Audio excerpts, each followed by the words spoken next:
जय हिंद बच्चों, welcome back to my YouTube channel.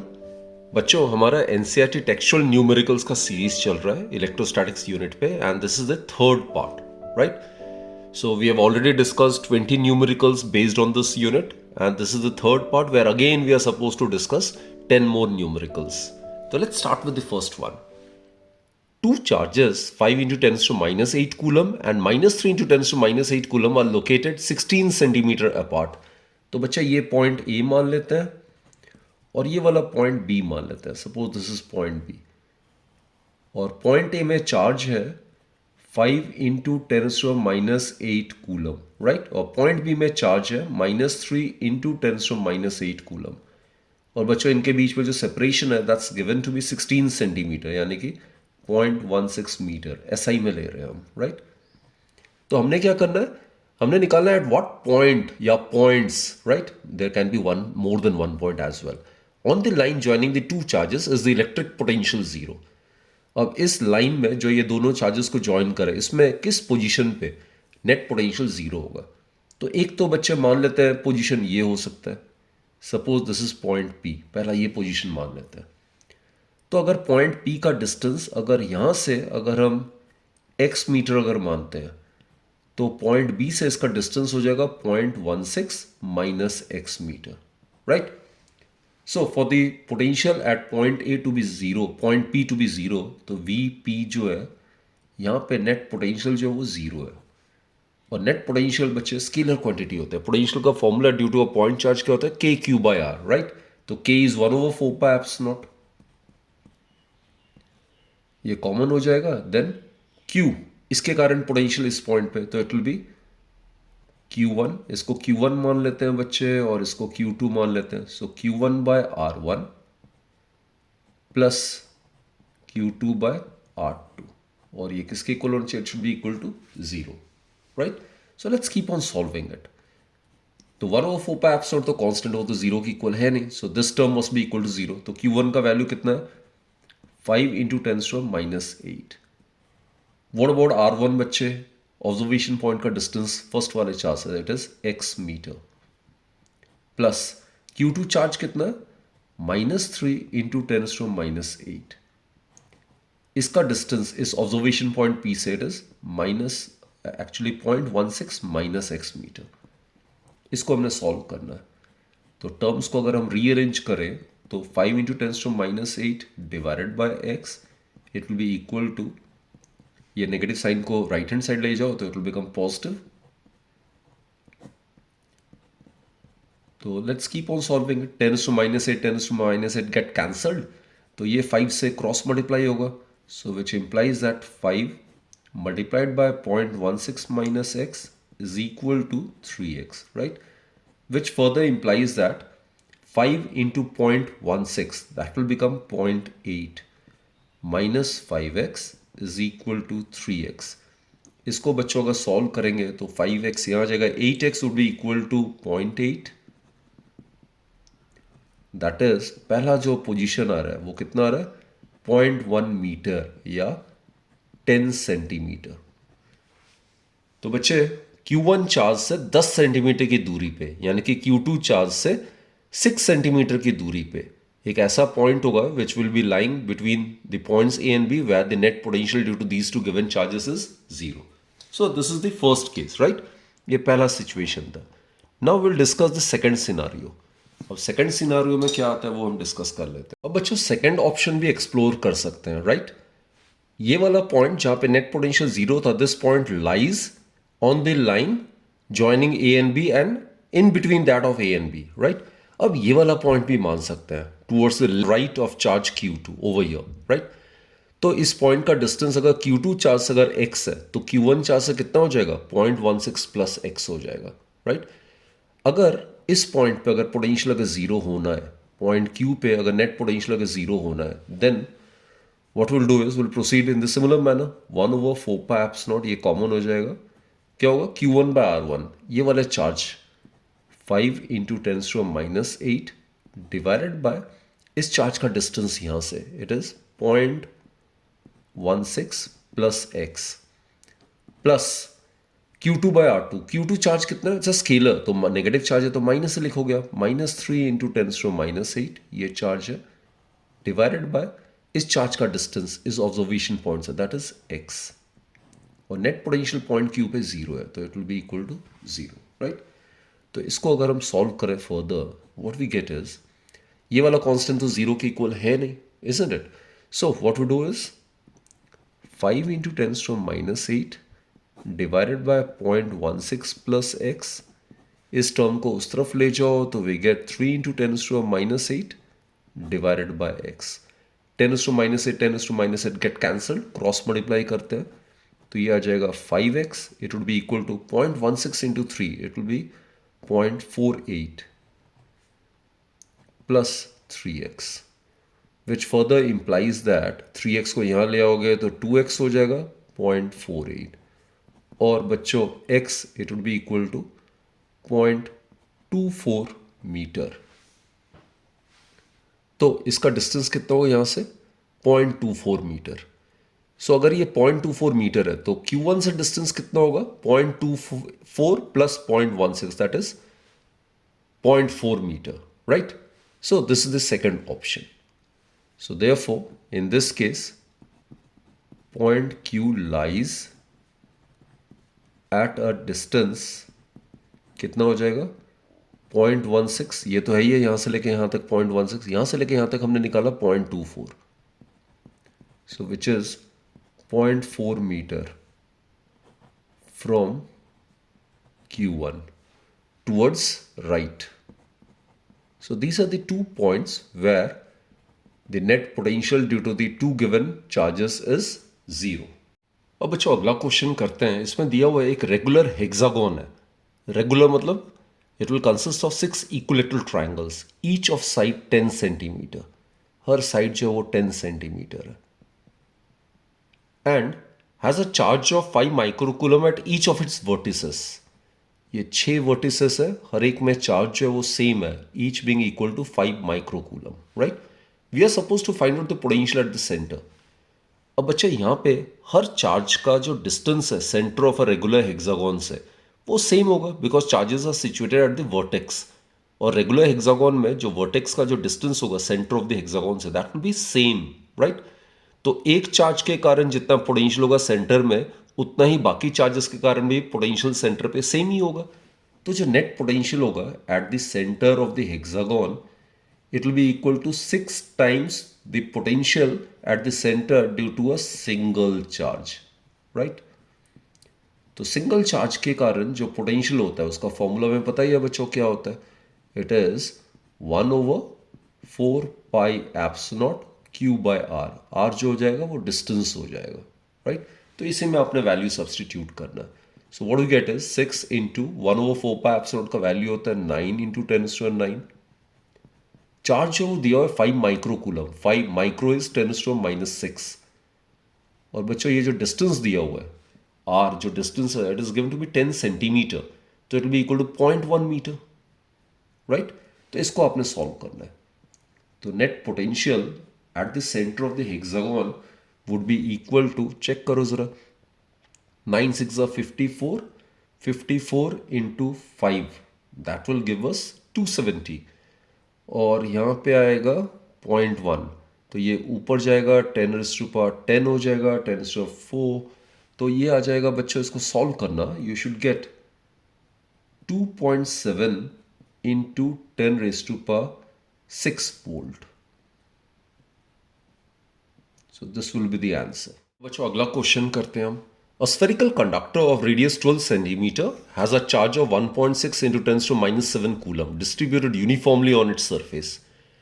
तो एक spherical conductor है और इसका अगर surface पर अगर charge uniformly distributed है तो it must be the case of a spherical shell, right।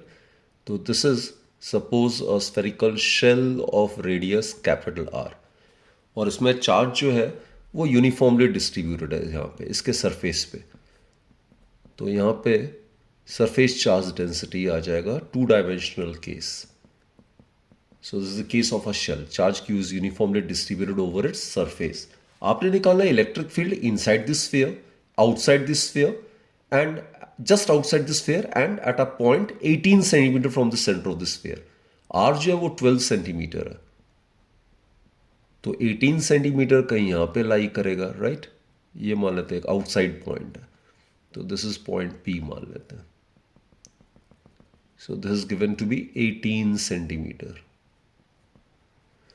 चलो पहला पॉइंट करते हैं बच्चे. पहला, इनसाइड दिस स्फीयर. बच्चे, we have discussed it in detail in the topic of Gauss's theorem while doing its applications, that electric field inside a uniformly charged spherical shell is always zero. किसी भी spherical conductor है जिसमें charge जो है वो हमेशा outside he reside करता है, तो अंदर जो है electric field is always zero.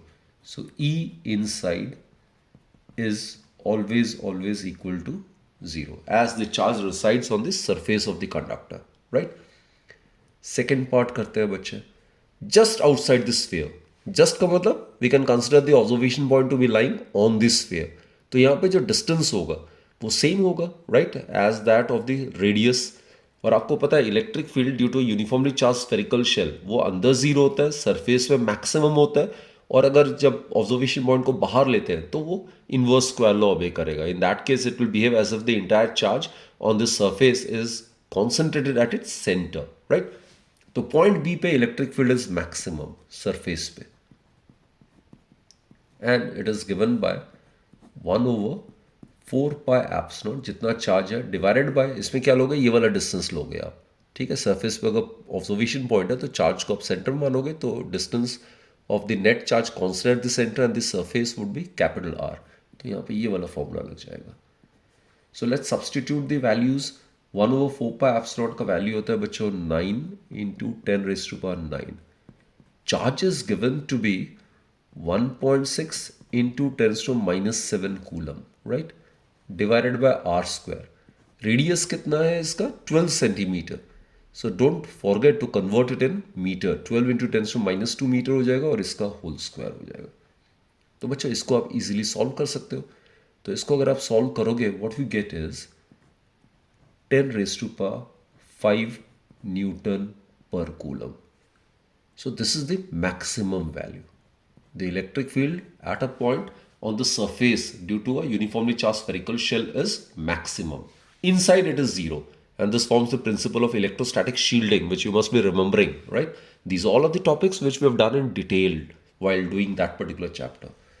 Okay, third part करते हैं बच्चे. At a point 18 centimeter from the center of the sphere. मैंने कहा जब observation point uniformly charged conductor से बाहर लाई करता है, then the entire charge which otherwise is distributed over its surface may be assumed to be concentrated at its center. तो ये सारा का सारा चार्ज यहाँ पे मैं assume कर सकता हूँ, right? तो इसका डिस्टेंस यहाँ से 18 सेंटीमीटर लेंगे, बाकी फॉर्मूला सेम ही रहेगा. तो E outside it would be given by 1/4πε Q divided by यहाँ पे आर स्क्वायर आ जाएगा. Again let's substitute the value. 9 into 10⁻⁹. Charge है 1.6 इंटू 10⁻⁷, और डिस्टेंस हो जाएगा इस ऑब्जर्वेशन पॉइंट का सेंटर से 18 सेंटीमीटर. तो 18 सेंटीमीटर मतलब -10⁻⁻2 मीटर हो जाएगा स्क्वायर, राइट? तो ये सिंपली मैंने वैल्यू सब्स्टिट्यूट कर दिया. इसको सॉल्व करो बच्चे. After calculations the result obtained should be about 4.44 into 10⁴ Newton पर कूलम. बच्चों अगला क्वेश्चन करते हैं. It's a question related to parallel plate capacitor. A parallel plate capacitor with air between the plates has a capacitance of 8 picofarad, right? अब अगर air या vacuum है तो उस केस में कैपेसिटेंस का फॉर्मूला क्या होता है बच्चों?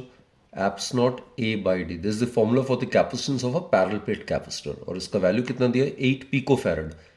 पिको मतलब 10⁻12, तो इसको पिको में ही रहने देते हैं. So it is 8 picofarad. This is given. आगे क्वेश्चन कहता है what will be the capacitance if the distance between the plates is reduced by half. D जो है वो डिस्टेंस है, तो it is reduced by half and the space between them is filled with a substance of dielectric constant 6. तो second scenario में क्या है बच्चे? ये जो सेकेंड सिनारियो में सी मान लेते हैं, तो उस केस में क्या आ जाएगा? एप्स नॉट की जगह एप्सिलॉन आ जाएगा. एयर की जगह कोई मीडियम हम इंसर्ट कर रहे हैं इन the space between the plates of the capacitor. Capacitor के प्लेट एरिया सेम है लेकिन डिस्टेंस चेंज हो रहा है, डी डैश. अब इसको एप्सिलॉन को हम लिख सकते हैं एप्सिलॉट मल्टीप्लाइड बाय के। के इज द डाइलेक्ट्रिक कांस्टेंट, इसको रिलेटिव परमिटिविटी भी कह सकते हैं। डिवाइडेड बाय डी डैश की जगह कितना आएगा, डी बाई टू दिया हुआ है यहाँ पे। दिस स्पेस जो बीच में प्लेट्स के बीच में स्पेस है that is been reduce by half, so D dash would be D by two. तो ये आ जाएगा बच्चे twice K eps nought A by D, isn't it? So, K का वैल्यू डाइलेक्ट्रिक कांस्टेंट कितना दिया, 6 दिया, 6 into 2 it will become 12 apps naught A by D, that is C जो होगा it will be equal to C जो है, that is after the dielectric is being inserted and the separation between the plates is reduced by half, then it will become 12 times the original capacitance, right? It will be 12 times the original capacitance. Original capacitance is apps naught A by D. So that will give us 12 multiplied by 8, that is 96, और ये picofarad में ही हम लिख रहे हैं. So the capacitance will get increased from 8 picofarad to 96 picofarad. अब बच्चों अगला क्वेश्चन करते हैं. इसमें दिया हुआ है 12 picofarad capacitor, C जो है it's given to be 12 picofarad. Pico मतलब आपको पहले ही बताया 10⁻12 फैरड, माइक्रो फैरड को हम पिको फैरड कहते हैं. It is connect to a 50 volt battery. ये 50 वोल्ट बैटरी से कनेक्टेड है. How much electrostatic energy stored in the capacitor. बच्चों जो एनर्जी स्टोर्ड होता है कैपेसिटर में that resides in the space between the plates of the capacitor in the form of electric field, and the formula for the energy stored in a capacitor is given by half C V square. वैसे तो इसको और भी expressions होता है, half Q V होता है, Q square by twice C होता है, लेकिन यहाँ पे आप ये फॉर्मूला इसलिए यूज करो क्योंकि C is given, V is given. So straightforward आप इसमें वैल्यू सब्स्टिट्यूट करो and by using this formula energy stored in the capacitor can be easily evaluated, right. तो एनर्जी आ जाएगा बच्चों हाफ, कैपेसिटेंस दिया हुआ है 12 इंटू 10⁻12 है, और पोटेंशियल 50 दिया है तो इट विल बी 50 का square. So let's solve it. It will be 6 into 10⁻12 multiplied by 50 का स्क्वायर, it will be 2500. तो बच्चों इसको अगर सॉल्व करोगे 25 into 6 150 होता है, देन 00 into 10⁻12. तो इसको अगर आप सही तरीके से अगर रिप्रेजेंट करो so it will be equal to 1.5 1 2 3 4 multiplied by 10⁻⁻8 joule, right. So this was a straightforward question based on the energy stored in a capacitor. जो अगला क्वेश्चन करते हैं, इसमें दिया हुआ है 3 कैपेसिटर्स है, हर एक की कैपेसिटेंस 9 माइक्रोफैरड है, 9 picofarad actually, and they are connected in series, right. They are connected in series. What is the total capacitance of the combination. ये फर्स्ट पार्ट बहुत ही आसान सा है. So these are the 3 capacitors like this. मैं diagram भी बना देता हूँ. तीनों ही आइडेंटिकल है. सीरीज मतलब एंड टू एंड कनेक्शन जिसमें charge across the plates of each of the capacitor is constant. तो इसकी कैपेसिटेंस भी सेम है तीनों की, राइट. तो इसमें बच्चों जो फॉर्मूला होता है इक्विवेलेंट कैपेसिटेंस का सीरीज का, that is reciprocal of the resultant capacitance of the series grouping is given by the sum of the reciprocals of the capacitances of the individual capacitors, right. तो ये हो जाएगा 3/c. तो therefore cs जो होगा reciprocal last step है, so it will B c/3. तो एक कैपेसिटर की कैपेसिटेंस है 9 पिकोफैरड डिवाइडेड बाय 3, तो रिजल्टेंट जो कैपेसिटेंस होगा that will be 3 picofarad, right. So this will be the resultant capacitance. और एक चीज बच्चों, सीरीज में हमेशा रिजल्टेंट कैपेसिटेंस जो होगा वो कम हो जाएगा as compared to the individual capacitances, right. अब बी पार्ट करते हैं. What is the potential difference across each capacitor. The combination is connected to 120 volt.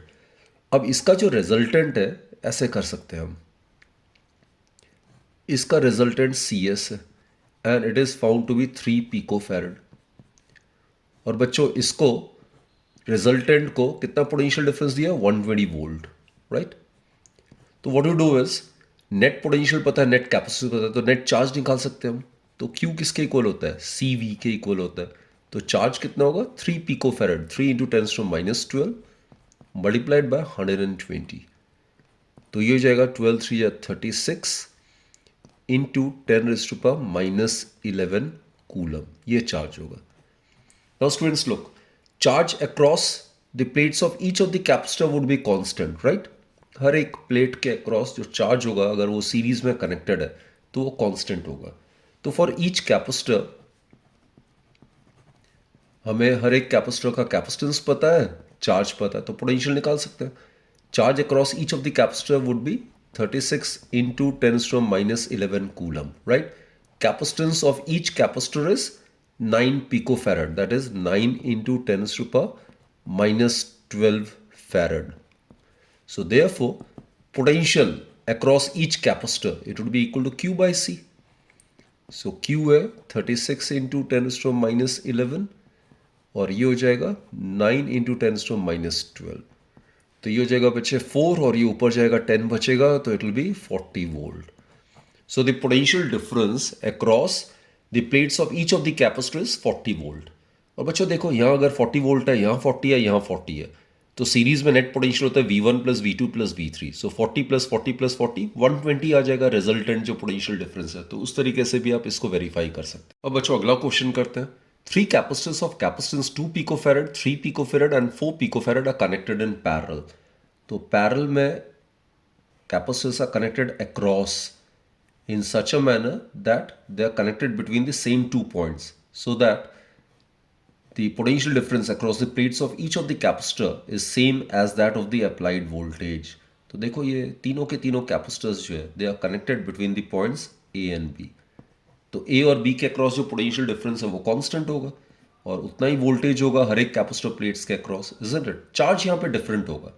ये C1 है तो मान लेते हैं चार्ज Q1 है, ये C2 है चार्ज Q2 मान लेते हैं. सपोज इसका कैपेसिटेंस C3 है, इसमें चार्ज Q3 मान लेते हैं, राइट? तो पहले तो इसका रिजल्टेंट कैपेसिटेंस निकालते हैं बच्चों. In the case of parallel grouping, the resultant capacitance of the parallel grouping is given by the sum of the capacitances of the individual capacitors. तो इसमें एक का वैल्यू 2 पिकोफैरड है, दूसरे का 3 पिकोफैरड और तीसरे का 4 पिकोफैरड है. So it will be equal to 9 picofarad. So this is the answer of the first part, right? So resultant capacitance of this grouping is 9 picofarad. अब बच्चों कहा जाता है determine the charge on each capacitor. Second part करते हैं. Q1 निकालते हैं. C1 पता है V कांस्टेंट है, पोटेंशियल हर एक में कांस्टेंट है, ये 100 वोल्ट सप्लाई दिया हुआ है ये. सो पैरेलल में potential difference across the plates of each of the capacitor is constant, same as that of the applied voltage और between the 2 points in which the combination is connected, right? तो Q1 कितना होगा? C1 into V. V is constant. C1 कितना है बच्चों? 2 picofarad, 2 into 10⁻12 into voltage is 100. So will get 2 into 10 raised to the power minus 10. The SI unit of charge is coulomb. तो charge निकाल रहे हैं, right? Similarly Q2 it would be equal to C2 into V. Capacitance दूसरे वाले का दिया है 3 पिकोफैरड, 3 into 10⁻12 farad आ जाएगा, राइट? और ये दिया हुआ है आपका पोटेंशियल डिफरेंस तो कांस्टेंट है, ये 100 ही होगा. So it will be 3 into 10⁻10 coulomb. And third वाले केस में, थर्ड कैपेसिटर में जो चार्ज होगा that will be C3 into V. C3 is given to be 4 picofarad, 10⁻12 farad हो जाएगा और पोटेंशियल तो सेम है तीनों के क्रॉस पैरेलल में. So it will be 4 into 10⁻10 coulomb. Next question is बच्चों, in a parallel plate capacitor with air between the plates, each plate has an area of, area जो है it is given to be 6 into 10⁻³ metre square and distance between the plates is 3 millimetre. इसको convert करना मत भूलना है SI में, 3 into 10⁻³ metre हो जाएगा. Calculate the capacitance of the capacitor. बच्चों किसी भी न्यूमेरिकल में जो डाटा गिवन होता है वो पहले लिख लिया करो, राइट? अब फर्स्ट पार्ट है कैपेसिटेंस निकालना. Capacitance we are aware formula is eps naught A by D. जब एयर होता है तो यही होता है कैपेसिटेंस का फॉर्मूला. देयरफॉर C का वैल्यू निकालते हैं हम. एप्स नॉट का वैल्यू बच्चों 8.854 into 10⁻12, right? Area of each of the plate is given 6 into 10⁻³ divided by distance. D रहता है distance between the plates जो कि 3 into 10⁻³ होगा. तो बच्चों ये सिंपल सा क्वेश्चन है, बस आपने इसको सॉल्व करना है. 3 यहाँ पे 2 आ जाएगा and 8.8 multiplied by 2 it would be 17.7, right. और ये ऑर्डर आ जाएगा, ये 10⁻³ 10⁻³ will get cancelled, so will gate 10⁻⁻12। Capacitance का ऐसे यूनिट फैराड होता है। तो आप चाहो तो इसको 17.7 पिको फैराड भी लिख सकते हो, right. So this is the answer to the first part. अब बच्चे अगला पार्ट क्या है, what is the charge on each plate of the capacitor. Now charge as you are aware it's given by C into V, right. Capacitance हमने यहाँ निकाल लिया, potential difference दिया, 100 वोल्ट सप्लाई के क्रॉस कनेक्ट किया गया था कैपेसिटर को। तो जो चार्ज होगा across each plate of the capacitor it would be equal to 17.7 into 10⁻12 farad multiplied by potential है 100। So charge would be 17.7 into 10⁻10 coulomb, right. या इसको आप लिख सकते हो 1.77 into 10⁻⁻9 coulomb.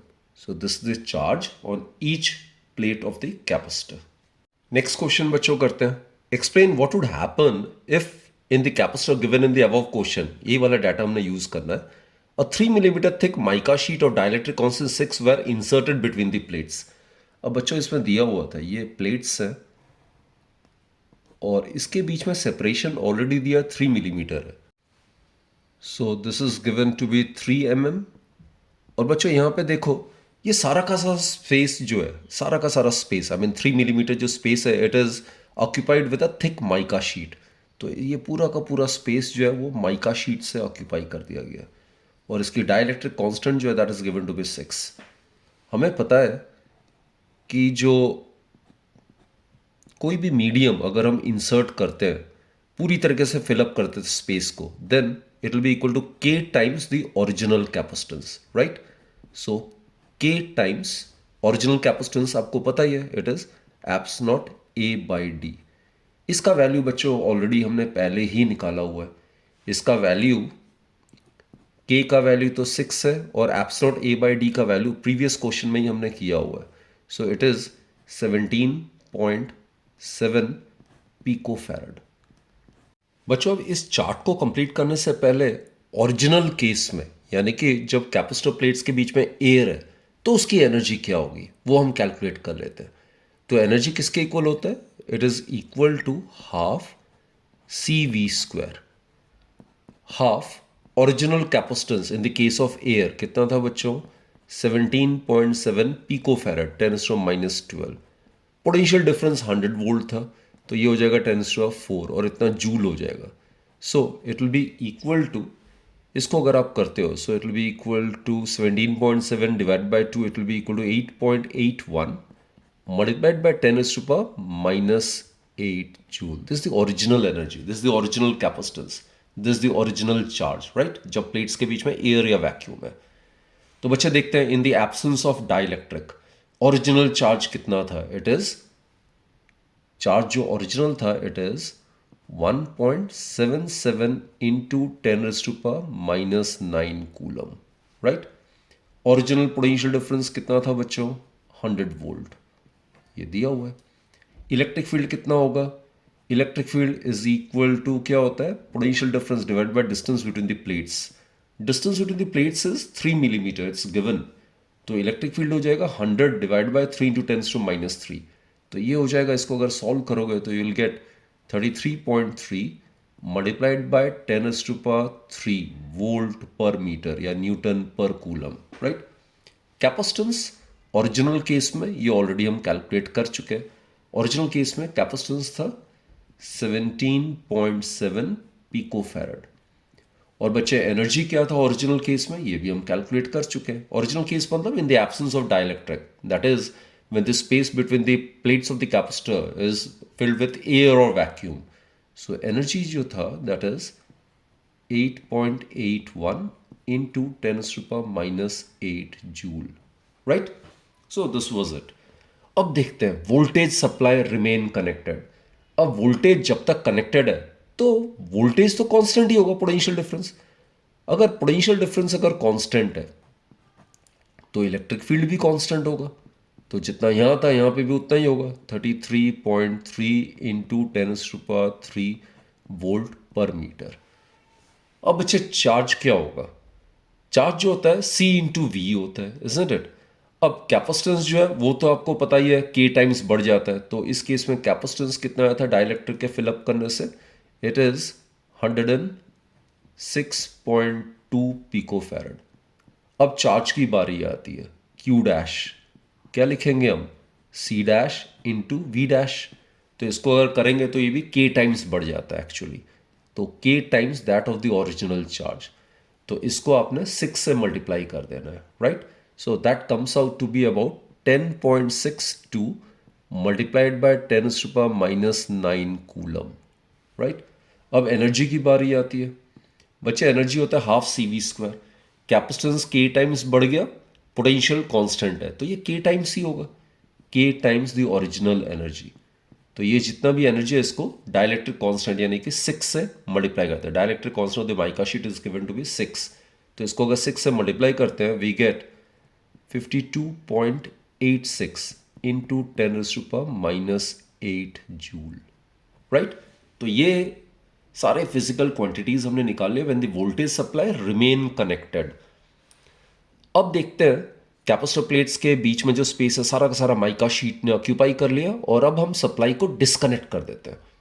जैसे सप्लाई को डिस्कनेक्ट करेंगे बच्चों, चार्ज जो होगा दैट विल बी कांस्टेंट, तो वो ओरिजिनल चार्ज के इक्वल होगा। So that will B 1.77 into 10⁻⁹ coulomb, right? Capacitance तो ऑब्वियसली डाइलेक्ट्रिक स्लैब के इंट्रोड्यूस से वो K टाइम्स से बढ़ जाएगा, तो यहाँ पे भी कैपेसिटेंस जो होगा वो K टाइम्स ओरिजिनल कैपेसिटेंस होगा, यानी कि इसको 6 से मल्टीप्लाई करेंगे will get the same value 106.2 pico farad. अब बच्चे पोटेंशियल डिफरेंस की बात आती है। ये क्या हो जाएगा? Q double dash divided by C double dash. अब चार्ज कांस्टेंट है, कैपेसिटेंस K टाइम्स है, तो ये क्या होगा? ओरिजिनल जो पोटेंशियल है उससे कम हो जाएगा, 1/K टाइम्स रह जाएगा। तो K का वैल्यू 6 है, V 100 है, तो 100/6 अगर हम करते हैं तो it will be equal to 16.67 volt, right? Electric field, अगर पोटेंशियल डिफरेंस 1/K टाइम्स होगा तो electric field will also become 1/K times of its original value. Electric field इतना था, इसको डिवाइड बाय 6 करेंगे तो ये आ जाएगा 5.55 मल्टीप्लाइड बाय 10⁻³ वोल्ट पर metre, right? And last but not the least, energy. Energy बच्चों हाफ CV² होता है। कैपेसिटेंस K टाइम्स बढ़ रहा है, कैपेसिटेंस K टाइम्स बढ़ रहा है, V जो है 1/K टाइम्स कम हो रहा है, जबकि स्क्वायर है ये। तो एनर्जी जो होगा, नया एनर्जी इस केस में it will be 1/K times the original energy. Original energy इतना था, इसको डिवाइड बाय डाइलेक्ट्रिक कांस्टेंट करेंगे। Dielectric constant of the mica sheet is given to be 6। तो दिस डिवाइडेड बाय 6 अगर करते हैं तो we will get 1.468 multiplied by 10⁻⁻8 joule, right? So this was a very very important question. तो dielectric slab के substitute करने से क्या होगा, फिर सप्लाई को कनेक्टेड रहने देने से क्या होगा, फिर सप्लाई को डिस्कनेक्ट करने से इन फिजिकल क्वांटिटीज में क्या क्या चेंजेस आएंगी, वो सारा इस क्वेश्चन में कवर हो गया। बच्चों इस सेशन का ये लास्ट क्वेश्चन कर लेते हैं। It's also very very good and important one. इसमें क्या, ये गिवन नेटवर्क है, इसका हमें इक्विवेलेंट कैपेसिटेंस निकालना है, और नेट पोटेंशियल डिफरेंस जो इन दोनों पॉइंट्स के अक्रॉस 300 वोल्ट है, और हमने चार्ज और वोल्टेज भी निकालना है हर एक कैपेसिटर के अक्रॉस। तो net capacitance and then Q1 Q2 Q3 Q4 and then V1 V2 V3 V4, ये सारे वैल्यूज हमने निकालना है। तो पहले तो देखते हैं सर्किट को हम सिंप्लीफाई कैसे कर पाएंगे। तो इसके अक्रॉस पोटेंशियल डिफरेंस है, ये पॉइंट ए मान लेते हैं, ये वाला पॉइंट बी मान लेते हैं। तो इसको अगर हम ऐसे सर्किट को खोले लाइक दिस, इस तरीके से अगर हम खोलते हैं तो इसको हम सर्किट को रीड्रॉ कर सकते हैं। It can be redrawn like this. ये वाला कैपेसिटर इस तरफ आ जाएगा, this will be C4, right?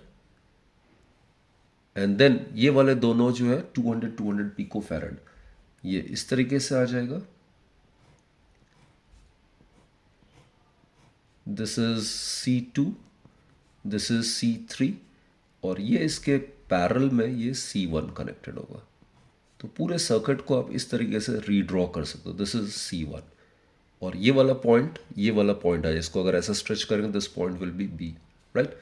और A और B के बीच में जो पोटेंशियल डिफरेंस है, this is point A and this is point B. So the net potential difference between these 2 points is given to be 300 volt. तो बच्चे ये जो गिवन सर्किट है इसको आप इस तरीके से रीड्रॉ कर सकते हो. अब हम स्टेप बाय स्टेप चलते हैं, राइट. इसके आगे ज़रा देखते हैं क्या आएगा. इसमें कोई डाउट ही नहीं है कि these two are connected in series. तो इसका रिजल्टेंट कितना होगा ज़रा देखते हैं. ये C4 है. C4 का वैल्यू ऑलरेडी गिवन है. This is 100 picofarad. मैं यहाँ वैल्यू भी सब्सटीट्यूट कर रहा हूँ. और जैसे मैंने कहा इन दोनों को मैं एक सिंगल कैपेसिटर से रिप्लेस कर सकता हूँ. और C2 का वैल्यू C3 का वैल्यू 200 पिकोफैरेड है. बच्चे सीरीज में फॉर्मूला क्या होता है. 1/C23 it would be equal to 1/C2 plus 1/C3. तो इम्प्लाइज दैट C23 इसको आप ऐसे लिख सकते हो C2 multiplied by C3 divided by C2 plus C3. दोनों का वैल्यू 200 है. तो 200 इंटू 200 डिवाइड बाय 200 प्लस 200 करके देख लेना. ये 100 पिकोफैरेड हो जाएगा. सीरीज में वैसे भी आपको पता है कम हो जाता है. And if it happens that two capacitors connected in series are having the same value, तो उनका जो रिजल्टेंट कॉम्बिनेशन होगा सीरीज का उसका हाफ हो जाएगा. तो 200 का उसका हाफ 100 हो जाएगा. So it will B 100 picofarad. ये पॉइंट बी है. और इसके पैरेलल में ये लगा हुआ है C1 like this. This is C1. C1 का वैल्यू बच्चे 100 पिकोफैरेड है. इसका भी वैल्यू 100 पिकोफैरेड है, राइट. फर्दर इसको और ज़्यादा सिंप्लीफाई करने की कोशिश करते हैं हम. Now what to do is ये दोनों C1 और C23 they are connected in parallel. Parallel में net capacitance simply add up हो जाता है. तो नेट जो कैपेसिटेंस होगा पैरेलल के केस में वो सिंपली ऐड अप होने की वजह से 100 और 100 का पैरेलल जो रिजल्टेंट आएगा इसको मैं C23 और C1 का रिजल्टेंट मैं C123 से डिनोट कर रहा हूँ. सो 100 का पैरेलल कितना हो जाएगा 200 पिकोफैरेड. क्योंकि पैरेलल के केस में the formula is C123 it would be equal to C1 plus C23. तो ये भी 100 है, ये भी 100 है. So it will B 200 picofarad, right. So it will B 200 picofarad. और ये पॉइंट बी है. तो बच्चे आखिरकार ये दोनों बचे. ये सीरीज में कनेक्टेड है. तो रिजल्टेंट जो कैपेसिटेंस होगा ये पहला पार्ट है. Resultant capacitance net capacitance between the points A and B it will B given by the series grouping of these two, right. Series grouping में फॉर्मूला क्या होता है C1 C2 into C1 plus C2, right. तो इसमें आ जाएगा 200 into 100 divided by 200 plus 100. तो ये आ जाएगा बच्चों 200 डिवाइडेड बाय 3. दैट इज कितना आ जाएगा इसमें चेक कर लेना. सो और ये किस में आएगा पिकोफैरेड में मैं कर रहा हूँ, right. It is in picofarad. So it will be equal to 66.67 picofarad. ये बच्चों आ गया net capacitance of this network. अब बच्चों नेट कैपेसिटेंस तो आ गया. तो पूरे सिस्टम में जो नेट चार्ज है वो भी हम कैलकुलेट कर सकते हैं. Net charge would B net capacitance multiplied by the net potential. Net capacitance है 200/3 पिकोफैरेड. पिको मतलब 10⁻⁻12. और नेट पोटेंशियल डिफरेंस जो है between the points A and B is 300 volt. तो बच्चों ये अगर आप सॉल्व करोगे यू विल गेट 2 इंटू यहाँ पे आ जाएगा 100, ये भी 100 है तो 10⁻⁻8. तो ये नेट चार्ज आ जाएगा, राइट. अब चार्ज आपको पता है बच्चे. अब रिवर्स स्टेप हमने चलना है. ये दोनों सीरीज में कनेक्टेड है तो charge will be same as that of the resultant charge. तो Q4 भी कितना होगा it will be equal to 2 into 10⁻⁻8 coulomb. और इसके अक्रॉस भी जो चार्ज होगा Q123 भी जो होगा that will B also 2 into 10⁻⁻8 coulomb. Series में बच्चों चार्ज जो होता है वो कांस्टेंट होता है, राइट. Now consider C4. इसको कंसिडर करते हैं. तो इसमें चार्ज कितना है बच्चों Q4 कितना है इट इज 2 इंटू 10⁻⁻8 कूलम है, राइट. कैपेसिटेंस कितना है 100 पिकोफैरेड है. तो इसके अक्रॉस पोटेंशियल डिफरेंस हम निकाल सकते हैं आराम से। V4 क्या हो जाएगा, Q4 divide by C4। So it will be equal to 2 into 10⁻⁸ divided by 100 pico farad का मतलब हो जाएगा 10⁻⁻10 फैरड, राइट। तो इसको अगर आप करोगे तो it will be equal to 200 volts. तो बच्चे इसके अक्रॉस जो पोटेंशियल डिफरेंस है दैट इज 200 वोल्ट। नेट जो है वो 300 वोल्ट है, तो अगर ये 200 वोल्ट है तो ये ऑब्वियसली कितना हो जाएगा, 100 वोल्ट। हर चीज़ कैलकुलेट करने की ज़रूरत ही नहीं है, जरा सा कॉमन सेंस और अपने कॉन्सेप्ट्स को यूज़ करना, राइट। तो ये हमने क्या डिस्कस किया, C4 कैपेसिटेंस है, इसके अक्रॉस जो है हमने चार्ज भी निकाल लिया Q4 और पोटेंशियल डिफरेंस भी निकाल लिया, इट इज़ 200 वोल्ट। और ये जो है C123 it is the parallel combination of C1 and C23। तो इसके अक्रॉस जो पोटेंशियल डिफरेंस है 100 वोल्ट है। Now look, if you can consider C1 now, ये दोनों पैरेलल में C1 और C23, right. So now consider the first capacitor C1। अब पैरेलल में बच्चों पोटेंशियल डिफरेंस कांस्टेंट रहता है, तो V1 किसके इक्वल है, 100 वोल्ट। C1 कितना है, C1 it's given to be 100 pico farad. तो बच्चे Q1 कितना होगा, charge across the capacitor of capacitance C1, ये किसके इक्वल होना चाहिए, C1 इंटू V1। तो 100 pico farad into 10⁻12 into 100, so it will be equal to 10⁻⁻8 coulomb, right. तो ये कैपेसिटर का केस आ गया। अब आगे चलते हैं बच्चों, C23 गिवन है। C23 जो है it is given to be 100 pico farad. V23 ये 100 वोल्ट है, तो Q23 भी किसके इक्वल हो जाएगा, सेम 100, तो ये कितना आ जाएगा, 10⁻⁻8 कूलम। अब अगेन रिवर्स स्टेप चलते हैं बच्चे। C23 जो था it is the series combination of C2 and C3, और सीरीज में चार्ज सेम रहता है। तो बच्चों Q2 जो होगा, Q3 जो होगा वो Q23 के ही इक्वल होगा, each being equal to 10⁻⁻8 coulomb, right. So now we can consider C2। C2 में चार्ज जो होगा दैट इज 10⁻⁻8 कूलम है। जो उसका कैपेसिटेंस है C2 का that is given to be 200 pico farad. तो अगर V2 अगर निकालना चाहो तो वो हो जाएगा Q2 divide by C2। Q2 is 10⁻⁻8, C2 is 200 pico farad 10⁻12। तो इसको अगर आप सॉल्व करोगे then you will get 50 volt, right. तो इस वाले कैपेसिटर क्रॉस 50 वोल्ट है, यहां 200 वोल्ट है, यहां बच्चे दिस इज 200 वोल्ट। C2 के क्रॉस 50 वोल्ट है, तो C3 के क्रॉस भी कितना होना चाहिए, it should B also 50 volt. तो वैसे ही आप कैलकुलेट करके चेक कर लेना, V1 इनफैक्ट V3, ये C3 के क्रॉस जो पोटेंशियल डिफरेंस है that will be V3, it also comes out to be 50 volt using the same concept. अगर C3 को कंसिडर करते हैं तो C3 का कैपेसिटेंस भी 200 पिको फैरड है, Q3 भी 10⁻⁻8 है, तो उसके अक्रॉस भी पोटेंशियल डिफरेंस सेम ही होगा। तो बच्चे हर कैपेसिटर प्लेट्स के अक्रॉस पोटेंशियल डिफरेंस, हर कैपेसिटर के अक्रॉस चार्ज और नेट कैपेसिटेंस, ये सारे पार्ट्स हमने कवर कर लिया, राइट। तो ऐसे क्वेश्चंस को स्टेप बाय स्टेप ही करना होता है, पहले इनको ब्रेक करके नेट कैपेसिटेंस निकालो और फिर सीरीज और पैरेलल का कॉन्सेप्ट यूज करके रिवर्स स्टेप फॉलो करो, हर एक पार्ट का आंसर अपने आप आ जाएगा। जस्ट रिमेंबर, सीरीज में charge across the plates of each of the capacitor is constant, while parallel में potential difference across the plates of each of the capacitors same as that of the applied voltage, right? तो that's it बच्चों, आज के लिए हमने 10 बहुत ही important से NCERT के क्वेश्चंस किए हैं इलेक्ट्रोस्टैटिक्स पे बेस्ड।